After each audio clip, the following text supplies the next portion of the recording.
Los derechos humanos son los derechos inherentes a todos los seres humanos sin distinción de raza, sexo, nacionalidad, origen étnico, lengua, religión o cualquier otra condición.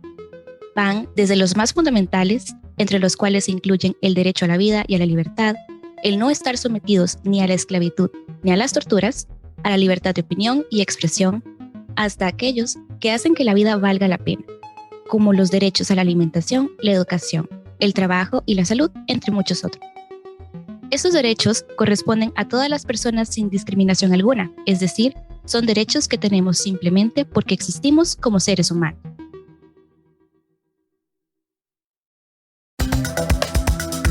Este es un podcast producido por el Centro de Estudios Estratégicos de Relaciones Internacionales, CERI.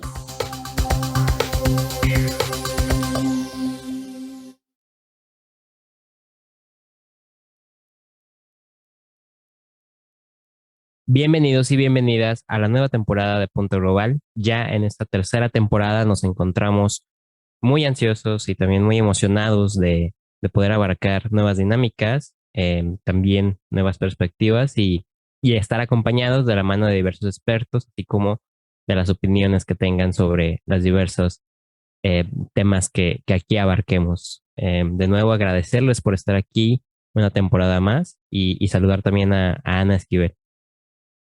Muchísimas gracias a Ángel. Es un placer de verdad para nosotros darles la bienvenida a ya esta tercera temporada de Punto Global.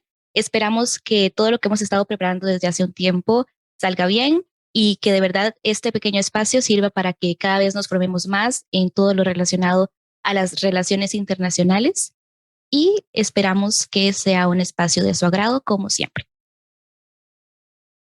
También le damos un saludo a Federico Benzaquén, que una vez más nos acompaña en otra temporada.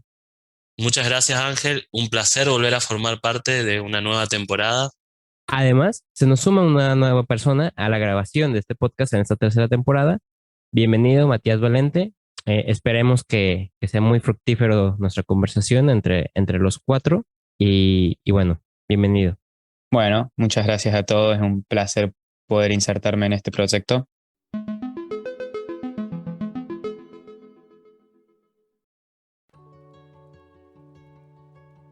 Ahora bien, para adentrarnos en la temática de este episodio, debemos preguntarnos, ¿qué son los derechos humanos? Los derechos humanos son normas que reconocen y protegen la dignidad. Estos derechos rigen la manera en que los individuos viven en la sociedad y se relacionan entre sí, al igual que sus relaciones con el Estado y las obligaciones del Estado hacia ellos. Las leyes relativas a los derechos humanos exigen que los gobiernos hagan determinadas cosas y les impide hacer otras. Las personas también tienen responsabilidades. Así como hacen valer sus derechos, deben respetar los derechos de los demás. Ningún gobierno, grupo o persona individual tiene derecho a llevar a cabo ningún acto que vulnere los derechos de los demás. Si bien la cuestión de los derechos humanos fue abordada anteriormente, fue con la Declaración Universal de los Derechos Humanos, proclamada por la Asamblea General de las Naciones Unidas en 1948, que por primera vez se logró un ideal orientativo para toda la humanidad en esta materia. Con 30 artículos se constituyó un marco de referencia al que deberían ajustarse las leyes y la acción política en todos los países del mundo. El derecho a ser considerados libres e iguales en dignidad, a tener una nacionalidad, a tener un lugar de residencia, derecho a ser protegido contra todo acto de discriminación, prohibición de la esclavitud y tortura son algunas de las facultades mencionadas en los 30 artículos de esta declaración. A todo esto, ¿cuáles son las características de los derechos humanos? Los derechos humanos son universales, lo que permite que todo ser humano, sin excepción, tenga acceso a ellos.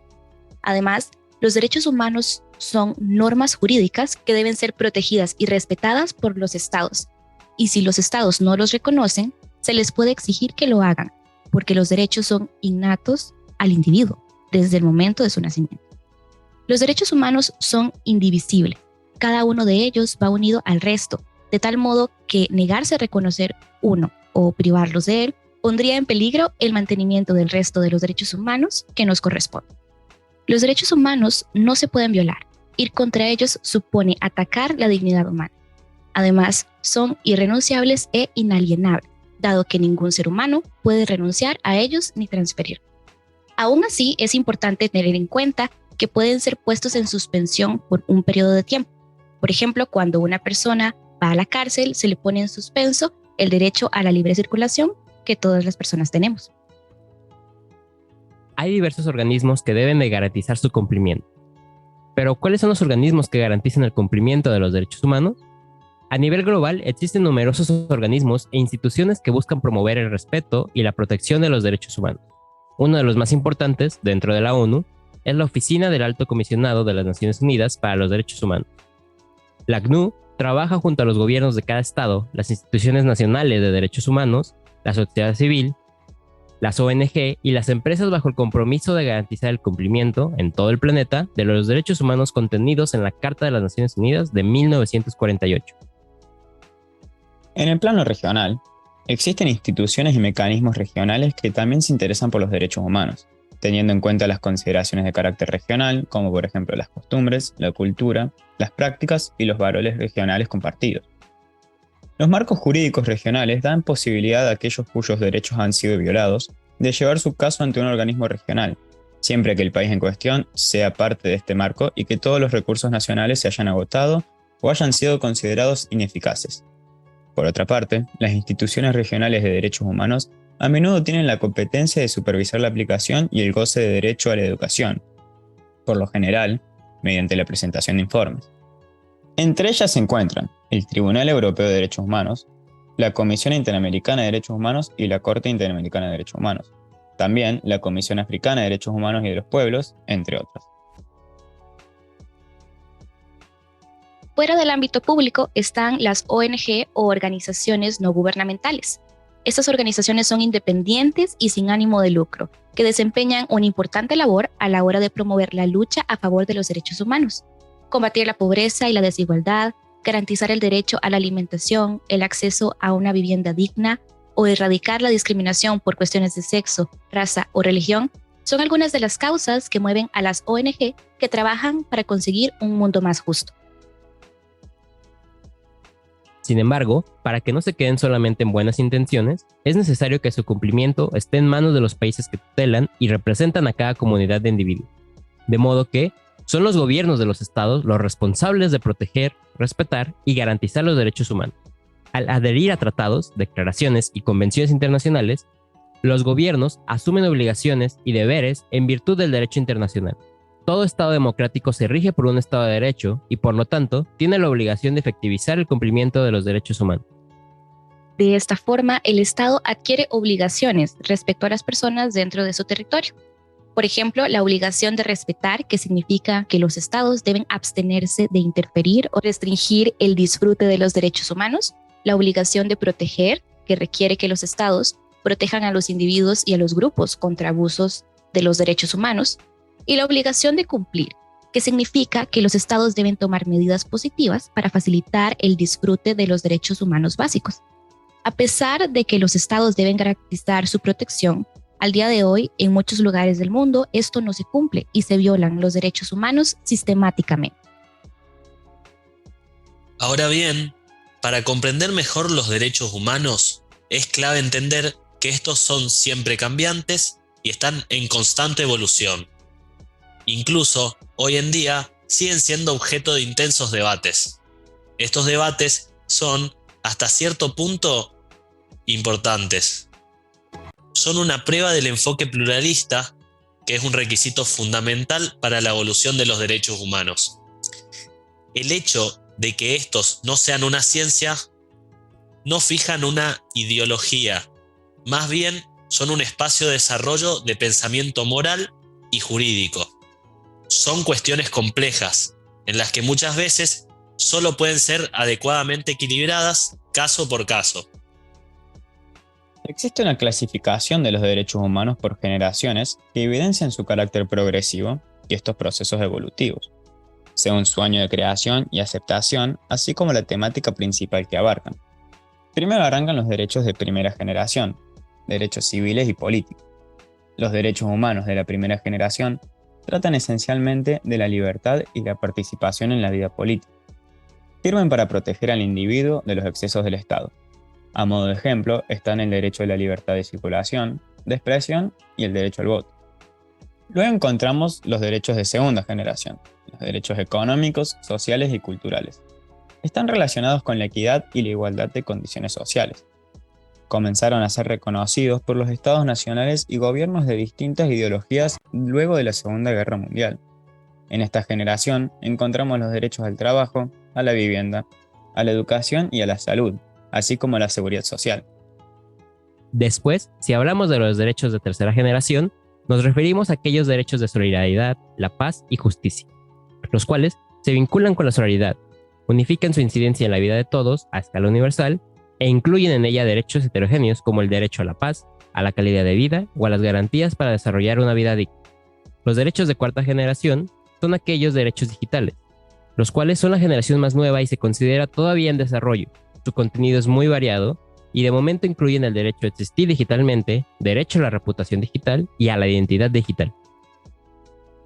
Respecto a la continua evolución de los derechos humanos dentro de las diversas generaciones, en Naciones Unidas todavía se siguen trabajando en diferentes comisiones para irlos garantizando cada vez un poco más. El pasado 29 de julio del presente año 2022, en la Asamblea General de la Organización de las Naciones Unidas, se adoptó una resolución que reconoce el acceso a un medio ambiente limpio, sano y sostenible como un derecho humano universal. El texto originalmente se presentó por Costa Rica, Maldivas, Marruecos, Eslovenia y Suiza el pasado mes de junio y ahora fue copatrocinado por más de 100 países en la Asamblea General. Este derecho incluye aspectos como que el impacto del cambio climático, el uso insostenible de los recursos naturales, la contaminación del aire, la tierra y el agua, la gestión inadecuada de los productos químicos y la consiguiente pérdida de biodiversidad interfieren con el disfrute de este derecho. Es interesante ver el contexto y cómo la percepción cambia sobre los derechos humanos en cada país. Por ejemplo, acá en Costa Rica, cuando se habla de derechos humanos, generalmente se tiene en mente todas las crisis migratorias que se han vivido en los últimos años por la posición geográfica del país.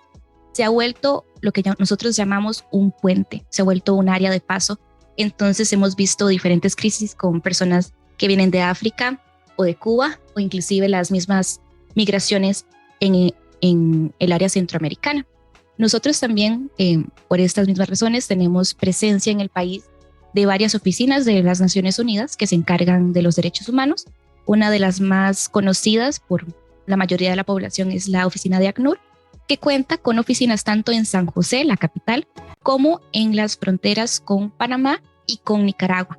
Ellos pues realizan una labor para garantizar que los migrantes tengan condiciones dignas en su momento de paso y también a familias que se encuentran en situaciones de vulnerabilidad. Otra cosa muy importante que es que acá en San José también se encuentra la oficina de la Corte Interamericana de Derechos Humanos, que es un edificio bastante bonito y pequeño, pero que es una de las instituciones a nivel regional que se encarga de la vigilancia de estos derechos. Con respecto a Argentina, vemos que los derechos humanos están estrechamente vinculados con la última dictadura cívico-militar sucedida durante los años 70, en la cual hubo una violación sistemática de los mismos, la cual luego de su finalización generó un gran desarrollo de los derechos humanos en la sociedad, buscando justicia, reivindicando la necesidad de memoria sobre lo que sucedió y también buscar la verdad. Con respecto a esa cuestión, vemos una gran participación desde el año 83 en la vida civil de agrupaciones que buscan esta justicia, como lo son, por ejemplo, las abuelas de Plaza de Mayo y las madres de Plaza de Mayo, las cuales buscan saber qué pasó y encontrar a sus hijos o nietos desaparecidos. México atraviesa una grave crisis de violencia y seguridad desde hace varios años. Durante el gobierno del expresidente Felipe Calderón y el inicio en el 2006 de la llamada guerra contra el narco, las graves situaciones de violencia alcanzaron niveles alarmantes, así como la consecuente pérdida de más de 100,000 personas, desapariciones y un contexto que ha provocado el desplazamiento de miles de personas en el país. Actualmente, y tras 2 cambios de gobierno, no existen cambios sustanciales en relación a las políticas de seguridad. Esta situación ha mermado de manera significativa el respeto y goce de los derechos humanos. Esta crisis se caracteriza por una situación de extrema inseguridad y violencia, graves violaciones a derechos humanos, en especial desapariciones forzadas, ejecuciones extrajudiciales y tortura. Entre sus causas están el crimen organizado, el uso de la fuerza por actores no estatales, la pobreza y exclusión social, el tráfico de personas, drogas y armas, y la total impunidad que se vive en el país. Tan solo en el estado de Jalisco existen 13.463 desapariciones, siendo la entidad federativa con el mayor número de personas de las cuales se desconoce su paradero. Esta situación, aunada a diversas violaciones de los derechos humanos a lo largo de la historia del país, deja entrever que aún existe una gran brecha para que el cumplimiento de los derechos humanos esté garantizado en México. Nos interesa saber tu opinión. Cuéntanos cómo es la situación actual de los derechos humanos en tu país. Estaremos encantados de conocerla y de escucharlo. También les agradecemos por estar una vez más en esta cápsula de Punto Global, en esta, la tercera temporada. Les invitamos a estar sintonizados y estar al pendiente de los nuevos episodios en esta, la nueva temporada de tu podcast Punto Global. Nos vemos a la próxima. Recuerden que pueden seguirnos en Instagram como seri.global, en Facebook como Seri Global, Twitter @seri6 y en la web en www.seriglobal.org.